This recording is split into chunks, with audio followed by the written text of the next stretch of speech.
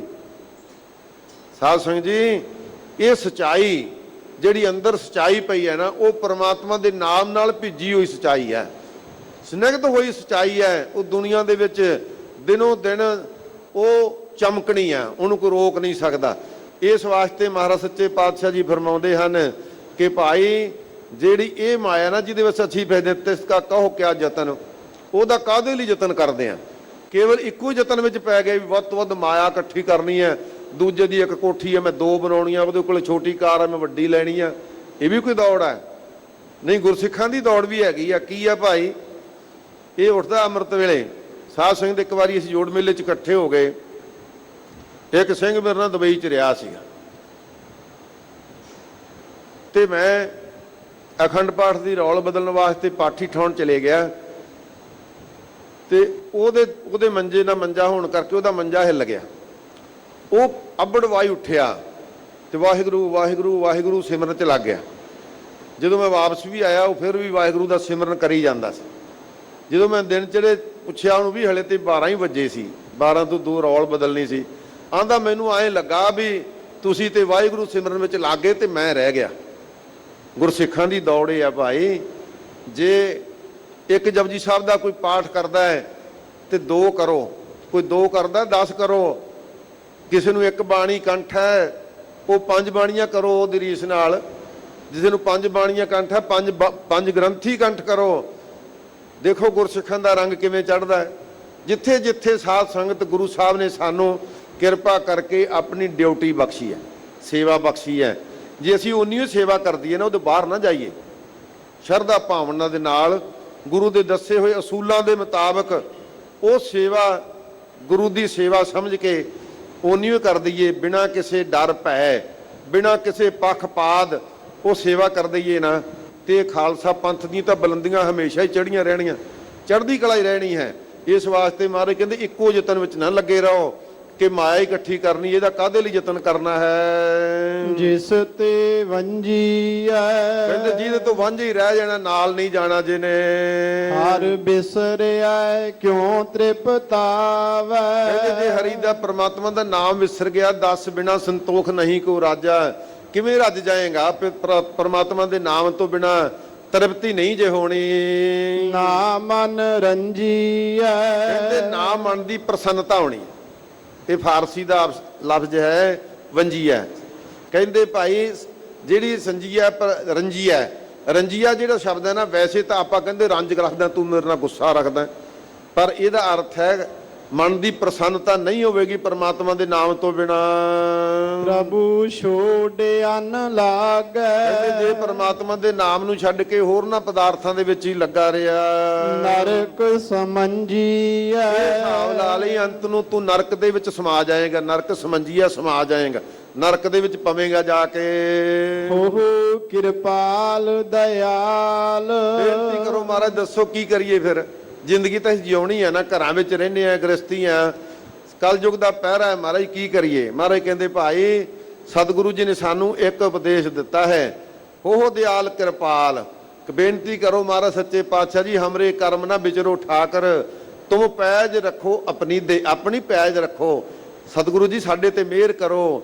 ਜੇਤਾ ਸਮੁੰਦ ਸਾਗਰ ਔਗਣ ਨੀਰ ਭਰਿਆ ਤੇਤੇ ਔਗਣ ਹਮਾਰੇ, ਦਇਆ ਕਰੋ ਕਿਛ ਮਿਹਰ ਪਾਵੋ ਡੁੱਬਦੇ ਪੱਥਰ ਤਾਰੇ। ਮਹਾਰਾਜ ਰੱਖ ਲੋ ਸਾਨੂੰ। ਨਾਨਕ ਭਉ ਭੰਜੀਐ।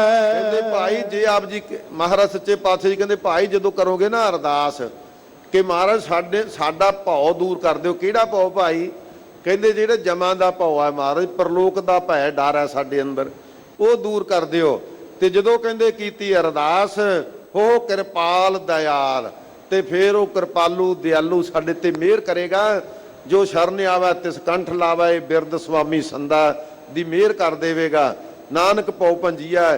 ਸਤਿਗੁਰੂ ਜੀ ਫਰਮਾਉਂਦੇ ਨੇ, ਧੰਨ ਗੁਰੂ ਨਾਨਕ ਸਾਹਿਬ ਸੱਚੇ ਪਾਤਸ਼ਾਹ ਜੀ ਨੇ ਜਿੱਥੇ ਬੇਅੰਤ ਜੀਵਾਂ ਦਾ ਭਲਾ ਕੀਤਾ ਹੈ, ਉਹ ਸਾਡੇ ਤੇ ਵੀ ਰਹਿਮਤ ਕਰ ਦੇਣਗੇ, ਕਿਰਪਾ ਕਰ ਦੇਣਗੇ। ਵਾਹਿਗੁਰੂ ਜੀ ਕਾ ਖਾਲਸਾ, ਵਾਹਿਗੁਰੂ ਜੀ ਕੀ ਫਤਿਹ।